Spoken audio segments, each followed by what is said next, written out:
అయితే నన్ను 8వ తారీఖు సాయంత్రం పూట అమ్మాయిని తీసుకొచ్చి కంప్లైంట్ ఇచ్చాము. ఇచ్చిన రోజు కంప్లైంట్ తీసుకున్నారు, సంతకం పెట్టించుకొని మళ్ళీ కంప్లైంట్ అయితే మాకు ఫైల్ చేయలేదు. అమ్మాయి కంప్లైంట్ ఆ రోజు తీసుకొని మొత్తం చెప్పాము. అయితే మళ్ళీ తెల్లారి ఆ అమ్మాయి మొగిలి పార్వతి అమ్మాయిని వాళ్ళ ఆవిడని తీసుకొచ్చినప్పుడు వాళ్ళని ఏం చెప్పి పంపించారో మాకేం చెప్పలేదు, మాకు వివరం చెప్పలేదు.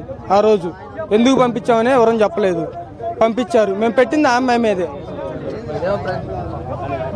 ఆ అబ్బాయిని తర్వాత మాకు చెప్పారు కనీసం ఒక 2-3 గంటల సాయంత్రం కల్లా తీసుకొస్తాము అని అన్నాకు మేము అన్నాము, సరే తీసుకురాండి సార్, కేసు ఫైల్ అనేది ఏదనేది మేము చెబుతాం సార్ అన్నాం.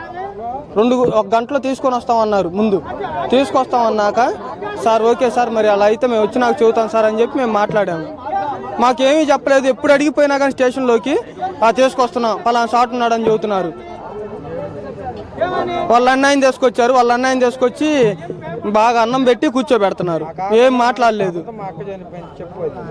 అమ్మాయి ఆ కారణం మీదే చనిపోయింది. అమ్మాయి తిని కూడా మాకు చెప్పలేదు.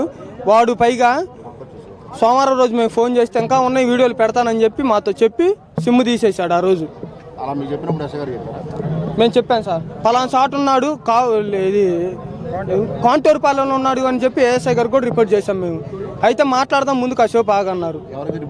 ఏఎస్ఐ గారికి, రవి గారికి, ఏఎస్ఐ రవి గారికి, ఎస్ఐ గారు అశోక్ గారికి కూడా చెప్పాం మేము ఆ రోజు. తర్వాత చేద్దాం మాట్లాడదాం ఇది ముందన్నారు. ఎవరిని కలవలేదండి. మేము డైలీ ఎస్ఐ గారిని కలుస్తున్నా, నేను కిషోర్ గారిని డైలీ కలుస్తున్నా. అమ్మాయికి 2 పసిబిడ్డలు ఉన్నారు. ఇప్పుడు ఆ పసిబిడ్డల వారం మరి ఏంది, మాకు న్యాయం ఎలా జరిగింది సార్? దాని గురించి మాట్లాడాలి. మేము 2 మీద చర్య తీసుకోవాలా. ఎస్ఐ గారు మాకు కేసు ఎందుకు కట్టలేదు అనేది కూడా కావాలి. మాకు మొగిలి పార్వతిని తీసుకొచ్చి మాట్లాడి పంపించారు. మాకు ఏ వివరం చెప్పలేదు.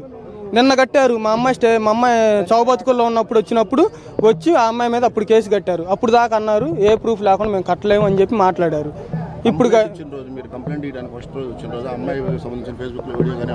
చూపించాం, ఎస్ఐ గారికి చూపించాం, 2కి చూపించాను, అశోక్ గారికి చూపించాను, కిషోర్ గారికి చూపించాను, 2కి చూపించాను. నేను డిఎస్పీ గారి కాడికి ఇందాక చూపిద్దామంటే డిఎస్పీ గారు కూడా నా కాడు ఉందిరా నేను చూశాను వద్దులే అన్నారు. మాకు ఎలా న్యాయం జరిగిద్ది? అందరికీ నమస్కారం అండి. నిన్న 8వ తేదీ ఒక వీడియో వైరల్ అయిన ఒక అమ్మాయి పాయిజన్ తీసుకుందండి. అది ఫ్యామిలీలో డిస్టర్బెన్స్ వస్తుందని ఆ అమ్మాయి ఎవరికి చెప్పకుండా తనలో తను మొదలుపడిందండి. తర్వాత 11వ తేదీ ఆ అమ్మాయి హెల్త్ బాగాలేదో వాళ్ళ నాన్న వాళ్ళు హాస్పిటల్ తీసుకొచ్చి జాయిన్ చేసి అండర్గోయింగ్ ట్రీట్మెంట్ ఆ అమ్మాయి చనిపోయిందండి. చనిపోయిన తర్వాత ఎమ్మెల్సీ దాని మీద కేసు రిజిస్టర్ చేసాము. దానిలో first 354C, 354D, 107, red with 34 IPC ప్రకారం కేసు రిజిస్టర్ చేసాము. తర్వాత వీళ్ళు స్టేట్మెంట్లు తీసుకున్నాము. దాని ప్రకారం ఐటీ యాక్టు అలాగే SC/ST యాక్ట్ వస్తుంది, 306 ఆల్టర్ చేసాము. మేము కూడా ఫైల్ చేసాము. దీనిలో ఫర్దర్గా ఎవరైతే తప్పు చేశారో అందులో ఒక అమ్మాయిని కూడా A2 ఉంది, ఆ అమ్మాయిని కూడా తీసుకొచ్చి మా కస్టడీలోనే ఉంది. అలాగే A1 కోసం కూడా టీమ్స్ ఫామ్ చేశాము. వాళ్ళు తిరుగుతున్నారు, అతను కూడా పట్టుకొచ్చిన తర్వాత వీళ్ళకి అమ్మాయికి న్యాయం అయితే చేస్తాము గట్టిగా. అందులో SC/ST కేసు కాబట్టి DSP గారు ఇన్వెస్టిగేషన్ చేస్తున్నారు.